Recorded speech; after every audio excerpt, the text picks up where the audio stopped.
সিলেট শহরের কোলাহল পেরিয়ে লাক্কারতুরায় সবুজের বুকে দাঁড়িয়ে চা বাগান বেষ্টিত নয়নাভিরাম সিলেট আন্তর্জাতিক ক্রিকেট স্টেডিয়াম। প্রকৃতি আর আধুনিকতার মেলবন্ধনে গড়ে ওঠা এই স্টেডিয়াম দেশের ক্রীড়াঙ্গনের এক অনন্য সৌন্দর্য। সেই মাঠ পরিদর্শনে সরকারের যুব ও ক্রীড়া প্রতিমন্ত্রী।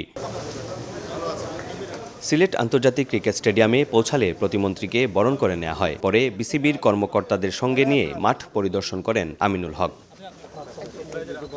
স্টেডিয়ামের মূল এবং আউটার গ্রাউন্ড ঘুরে দেখেন প্রতিমন্ত্রী, কথা বলেন খেলোয়াড়দের সঙ্গেও। লাক্কারতুরা থেকে আমিনুল হক যান সিলেট জেলা স্টেডিয়াম পরিদর্শনে। অর্ধ শতাব্দীরও বেশি পুরনো স্টেডিয়ামের জরাজীর্ণ অবস্থা দেখে ক্ষোভ প্রকাশ করে দ্রুত সংস্কারের নির্দেশ দেন যুব ও ক্রীড়া প্রতিমন্ত্রী। জেলা স্টেডিয়ামের সংস্কার করার জন্য আমি ইতিমধ্যে আমার যারা কর্মকর্তা রয়েছেন তাদেরকে নির্দেশনা প্রদান করা হয়েছে। এই জরাজীর্ণ অবস্থা দেখলাম, সেটি খুবই দুঃখজনক এবং আমরা বিশ্বাস করি যে আমাদের মাননীয় প্রধানমন্ত্রী আল্লাহ যদি সব ঠিকঠাক রাখে, ইনশাল্লাহ আগামী 30শে এপ্রিল আমরা এই সিলেট জেলা স্টেডিয়াম দিয়ে আমাদের যে নির্বাচনী যে ইশতেহার, সেই ইশতেহার অনুযায়ী আমাদের নতুন করে স্পোর্টস এই কর্মসূচি ইনশাল্লাহ আমরা উদ্বোধন করবেন আমাদের মাননীয় প্রধানমন্ত্রী। খেলার মাঠেই গড়ে ওঠে শৃঙ্খলা, আর এখান থেকেই জন্ম নেয় স্বপ্ন। সেই স্বপ্নকে বাস্তবে রূপ দিতে এবার কাজ শুরু করেছে সরকার। দেশজুড়ে ক্রীড়াকে ছড়িয়ে দিতে প্রাথমিক স্তর থেকেই খেলাধুলা বাধ্যতামূলক করার ঘোষণা দেওয়া হয়েছে। ক্রীড়া বান্ধব পরিবেশ গড়ে তুলে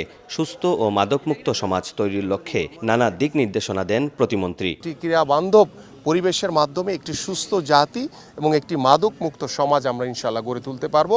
এই সকল প্রতিভাবান খেলোয়াড়রা বের হয়ে আসবে, তাদেরকে আমরা সরকারের পক্ষ থেকে ক্রীড়া বৃত্তি প্রদান করা হবে। প্রতিমন্ত্রীর এই সফরকে ফলপ্রসূ বলেই মনে করছেন সংশ্লিষ্টরা। স্থানীয় খেলাধুলার উন্নয়ন, আন্তর্জাতিক ও জেলা স্টেডিয়ামকে ঘিরে সরকারের নতুন পরিকল্পনাকে স্বাগত জানিয়েছেন তারা। সাংগঠনিক দুর্বলতা কাটিয়ে তৃণমূল পর্যায়ের খেলোয়াড়দের জন্য প্রয়োজনীয় সুযোগ সুবিধা নিশ্চিত করা গেলে ক্রীড়াক্ষেত্রে দেশ ভালো করবে বলে মনে করেন সংশ্লিষ্টরা। আমাদের ইমিডিয়েট কি অসুবিধাগুলো রয়েছে এবং লোকাল যে সমস্ত স্পোর্টসগুলো রয়েছে ইনক্লুডিং ক্রিকেট, সেগুলাকে প্রত্যেকটা খেলাকে সারা বছরব্যাপী কন্টিনিউ করার জন্য একটা ক্যালেন্ডার ওয়াইজ কাজ করে একসাথে কিভাবে এইটা মাঠে রাখা যায় খেলাকে, সেইটাকে অনেক গুরুত্ব দিয়েছেন। তৃণমূলের যে খেলোয়াড়রা আছে বা উঠতি যে খেলোয়াড়রা আছে বা স্কুল বা কলেজ লেভেলের যে খেলোয়াড়রা আছেন, তারা যেন প্রপার সুযোগ সুবিধা পান, যাতে তারা সিলেটকে সার্ভিস দিতে পারেন। সিলেটকে সার্ভিস দিলেই দেশকে সার্ভিস দেওয়া। যারা আমরা ন্যাশনাল প্লেয়াররা ছিলাম, তারা আমরা এখান থেকে উঠে এসেছি। তো এখান থেকে যদি এই মাঠটা যদি আমরা না পাই, তাহলে আমাদের ক্রিকেটটা কোথায় যাবে? ডেফিনেটলি আমাদের মিনিস্টার উনি চিন্তা ভাবনা করছেন। আমরাও আশা করি যে এখানে ফুটবল হবে, অবশ্যই ফুটবল হওয়া উচিত এবং বিভিন্ন স্পোর্টস যেটা আছে এটা যেন হয়। আগামী 30শে এপ্রিল সিলেট থেকেই শুরু হবে নতুন করে স্পোর্টস। প্রথম ধাপে 7টি ইভেন্ট একযোগে অনুষ্ঠিত হবে দেশের 64টি জেলায়। অপু বণিক, সময় সংবাদ, সিলেট।